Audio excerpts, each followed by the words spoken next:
All right, welcome to the show, y'all. So today we're going to talk about more last-minute policy changes that were made by Joe Biden. Some of them are kind of surprising. So we'll talk about that. I'll give you an amazing local news clip that actually told the truth about Luigi Mangione. I'm amazed that you have these normally shitty and horrific local news outlets that all they do is use their fake voice and read the teleprompter and tell you good news and tell you about local crime and like somebody getting mugged. This segment kept it real, though. This was wild. So we'll talk about that. We'll also get to a Republican politician humiliates himself and slurps Elon's meat live on CNN. This clip went super viral because people were in awe of how somebody could say something so stupid. And then later on, this bombshell story coming out of Alabama, where they were basically caught doing modern day slavery. And like, nobody talked about it. Oh my God, I can't. It's just like with that homelessness thing that we covered the other day. Homelessness shot up 18%. Now there's 770,000 Americans that are homeless. And by the way, that's an undercount because it doesn't include people who like were kicked out of their place, but now they're staying at their family member's house or their friend's house. But like, huge, horrific story about how our economy is crumbling and our country is falling apart. And like, nobody cares. Nobody talks about it. You know, turn on MSNBC or CNN or Fox News and it's fucking mum's the word because serious issues don't matter. All right, let's go ahead and jump into it here in just a second. Everybody do me a big favor. Please subscribe to the channel. That helps out big time. And of course, much love and a big old smooch to everybody who supports this show on Patreon. We couldn't do it without you guys. This is real independent media. It's not fake independent media. I've never talked to a corporation or an advertiser, a billionaire, or a foreign government. You guys made that possible. If it wasn't for you guys, that wouldn't be the case. So again, much love and appreciation from me to you. All right, let's go ahead and dive into it here. So this happened a few days back. This happened about a week ago, but it definitely merits talking about it.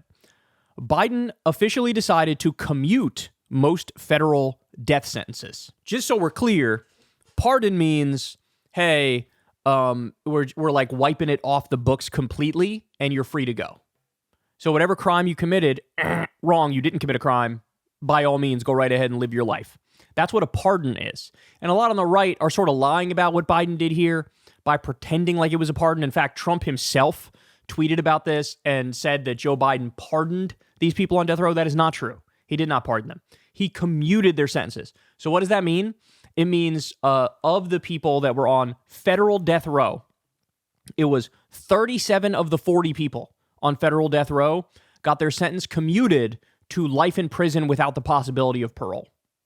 So these people are never going to see the light of day, but we just said, you know what, we're done with the death penalty here. Let's just do life in prison, right? The three that he didn't commute their sentences to life in prison without the possibility of parole, Dylan Roof, the Boston Marathon bomber, I believe his name was Dzhokhar Zarnev or something like that, and the Tree of Life synagogue shooter. So those are the three that he was like, I'm going to go ahead and let it play out as it is, bruh. If they're going to be put to death, okay, they're going to go ahead and be put to death.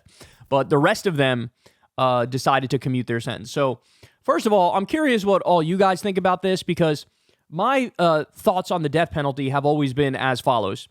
I'm against the death penalty, but the reason I'm against the death penalty is because I read a study a while back that said 4% of the time we end up getting the wrong person. So 4% of the time, the person on death row is innocent, which means there's no doubt that in the history of the death penalty in this country, we've put to death many innocent people. Now, when I look at that, I say to myself, okay, that is literally just state-sponsored murder. That is your tax money and my tax money going to murking innocent people. And that I can't have that on my conscience, right? In the same way that I despise the fact that a lot of the tax money we send to the government, it ends up going to bomb innocent women and children in Gaza and starve them and give Israel more missiles and bunker busters and all this bullshit. I have a moral and ethical problem with that where I'm not having it, right? This actually falls into a similar category, though, where if we know some percentage of the people that are on death row that we end up killing with our tax money are innocent people, that's not okay, right? That's not okay. Now, having said that, that's the reason why I have the position I have, because we kill innocent people from time to time. Now, what do you do in a situation where like, nah, we sort of know this is the person, like this is on video, they gunned down an entire classroom of innocent people, or they beheaded somebody and fed the meat to their dog or whatever. Like if we know this person did some horrific ass shit, then I'm sort of like, what, am I supposed to like shed a tear? Or am I supposed to lose some sleep because some absolute maniacal genocidal psychopath ended up getting the death penalty? No. And so that's why my position is a little different, I feel like, from most people who talk about this issue, because it's either the majority of Americans are actually for the death penalty, and so they just support it, full stop, right? Or you have a minority of Americans who are against the death penalty, but they go further than me in the sense that it's not only that they're against it because sometimes we kill the wrong people with the death penalty. They're against it because it just period, they're against it. So like, even if you could show them, hey, this person gunned down an entire classroom of people, or they ate a child after beheading them and having them locked up in their basement for 4 years, they would say, as a matter of principle, the government having the right and the ability to put somebody to death is not something I agree with, and it shouldn't be allowed, right? So they would actively stand up, even for the biggest monsters among us, to say they have a right to not be put to death by the government, right? And so I feel like I'm the enlightened centrist on this issue, but look, I don't know if this is a hot take or not, but like, I don't know, I kind of agree with like exactly how Biden did it. I kind of agree with exactly how he did it. Because what he's doing is, by saying, look, Dylan Roof, the Boston Marathon bomber, and the Tree of Life synagogue shoot, those are like super high profile cases where you're dealing with like pure evil, right? And if he says, I'm commuting all 40 of the 40, well then, Jesus Christ, you've just given the Republicans a massive gift where from now until the end of time, they will bash you over the head with, you are literally soft on crime in the sense that Dylan Roof was supposed to be put to death and you said no. Or the Boston Marathon bomber was supposed to be put to death and you said no. Or the Tree of Life synagogue shooter was supposed to be put to death and you said no. You're standing up for criminals. And it's like, it's a gift to the right. And we know these people did it.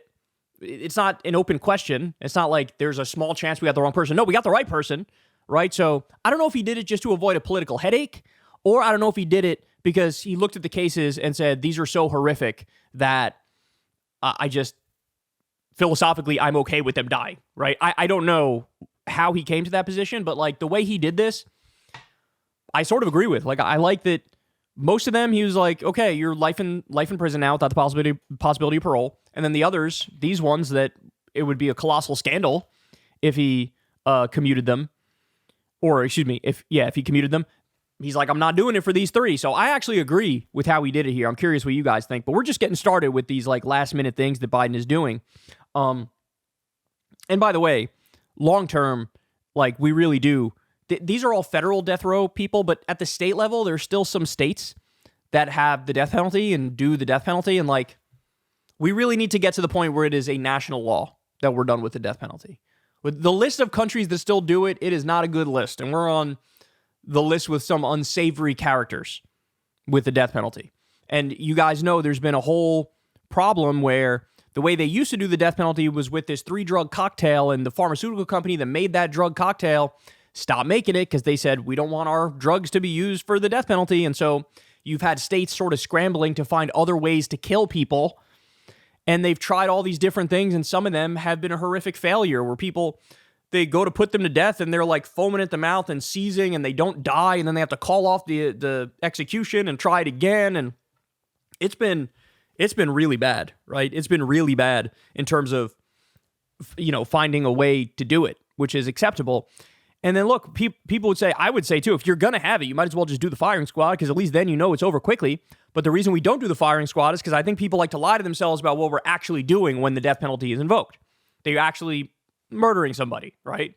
They want to lie to themselves, and you can't lie to yourself when you see somebody get like shot in the face. Then it's like, oh, it's very clear what we're actually doing here. So I think the lethal injection in the first place, it was really about the public more than it was the individual. It's a way to put this medical veneer over the barbarism of what's actually happening, right? So, but there was a time, I don't know how many of you know this, there was a time when the Supreme Court said it's actually unconstitutional. The death penalty is unconstitutional. So there was a while where we had banned the death penalty, but then that was reversed at some point, and it was only a brief period where we didn't have the death penalty, and then, of course, it came roaring back. I think we should just pass a federal law that says no more death penalty, because it's not like life in prison without the possibility of parole is too soft. It's like if you're never seeing the light of day, it's like, what's the issue? It actually costs more money to do the death penalty too because of the right to so many appeals, and so it actually saves money, and it's like less barbaric to just have life in prison without the possibility of parole. All right, so other things that Biden did. Apparently, he signed 50 bills into law on Christmas Eve, and here are the 5 most interesting ones. So Paris Hilton apparently was in Congress, and she was pushing the Stop Institutional Child Abuse Act. It carves out federal funding to stop child abuse at youth residential programs and hold the groups accountable as needed. She apparently experienced abuse as a teenager at youth treatment facilities, and so that's why she was leading the charge on this. The Biden made the bald eagle the national bird. I thought that already was the case. I did not know that it wasn't officially the case yet, but apparently he did it. They signed a bill to protect Native American children. They are seeking to address the disproportionately high levels of abuse among indigenous children through several measures, including the creation of the National Indian Child Resource and Family Services Center. This one was interesting. Cracking down on campus hazing.